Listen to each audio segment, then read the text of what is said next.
order to use pedagogical approaches, we must first create an inclusive learning environment.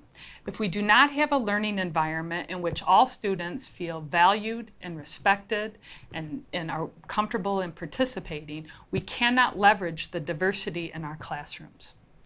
I'm going to go over a few strategies for creating inclusive learning environments, but there are many others. Previous versions of this course included a segment on creating inclusive learning environments, and I encourage you to go back and review those videos as well. I'm going to talk about 3 specific strategies. First is the idea of using multiple learner-centered teaching approaches. Second will be using inclusive language. And third will be writing and using inclusive syllabi. Let's start with using multiple learner-centered approaches to teaching and learning.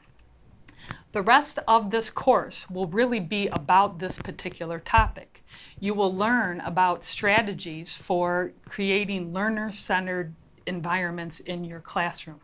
The idea here, the idea to use multiple learner-centered approaches, goes back to the fact that one size simply does not fit all for our students. We want to use as many learning styles as we can in our courses so that we appeal to as many students as possible. All of us have different learning styles, and we use different learning styles to learn different parts of the courses we teach. So if you incorporate multiple learner-centered approaches, you will benefit all of your students.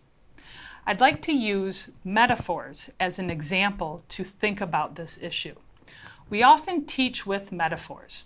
We use metaphors to explain abstract concepts. One of the examples someone might use would be American football. We might use a metaphor associated with American football to explain something. But there may be members in your classroom who don't know much about American football. They have no interest in it. They may be international students who haven't watched it before. They may not understand the metaphor. Similarly, suppose you use a metaphor example based on a symphony orchestra.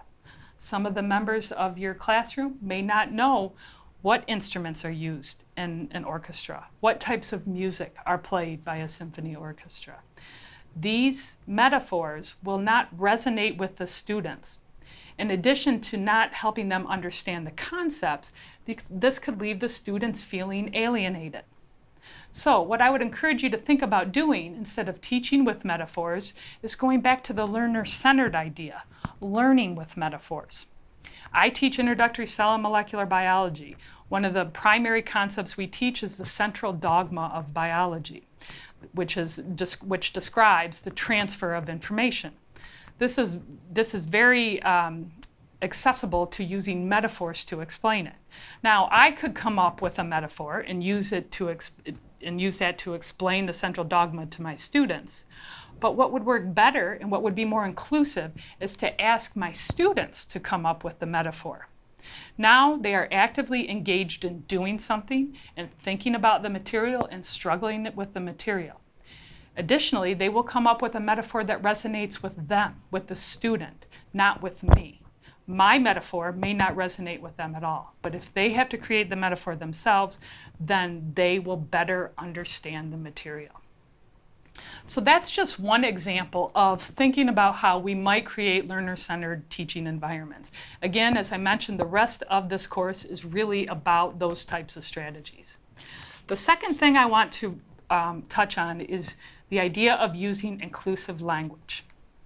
What we say and how we say it as instructors affects the classroom climate and can have a great impact on student learning. Sometimes we don't think about the strength of our words and how our words can impact students. And we may not mean anything by the words that we say, but we can negatively impact the students with what we say. Here are some examples of instructor speak. Statistics isn't hard, you simply have to work at it. That may have been true for you, but it may not be true for me. And as a student, when I hear that the instructor tell me that it's not hard, that can be very alienating, very discouraging. The answer here is obviously X. Well, that may not be obvious to me at all. So when the instructor is saying it's obvious and it's not obvious to me, I feel lost and discouraged. Okay, for this next problem, you just have to. Again, this is showing that it's easy. It alludes to the fact that this is done simply and without challenge. You don't need to understand it, you simply have to plug and chug. Again, these are the kinds of things that students hear. When they hear them, they can become discouraged and alienated and feel left out of an inclusive environment. These other examples that I'm going to give you come from a paper by Kimberly Tanner and Deborah Allen that is assigned as a reading for this portion of the module. These are statements that we often make based on our assumptions about students. And often those assumptions can be wrong. So for example, you might say something like, when your parents were in college, they learned. Well, for many of our students, their parents did not go to college. My parents did not graduate from college. So this is something that wouldn't resonate with me. So instead, you can say something like, when I was in college, I learned. Obviously, as an instructor, you went to college. Another example that they give is if your wife or husband has cancer one day. Not everyone will get married. If we change this to, if your loved one has cancer one day, this becomes more inclusive. And a very common example to think about is when we say things like, when a biologist sets up an experiment, we can change this to, when a biologist sets up an experiment, she. These are the types of things that we can think about where we're making assumptions about our students that may not be true. And when you make assumptions about your students or generalize the student body, this can detract from creating an inclusive learning environment. The third thing I want to touch on is creating and using inclusive syllabi. Your syllabus is the first thing that a student typically sees associated with the course. It's a first impression. And first impressions can have a big impact. I often include a statement about creating inclusive learning environments in my syllabi in the hopes of having a very good first impression for the students. I have a segment in the syllabus about the learning environment that reads as follows. Throughout this course, we will work together to create an inclusive learning environment in which all individuals are included, valued, and respected. Members of the teaching staff and student population come from a variety of educational and cultural backgrounds and hold diverse beliefs. We will encourage the exploration and engagement in both divergent scientific approaches and diverse learning methods.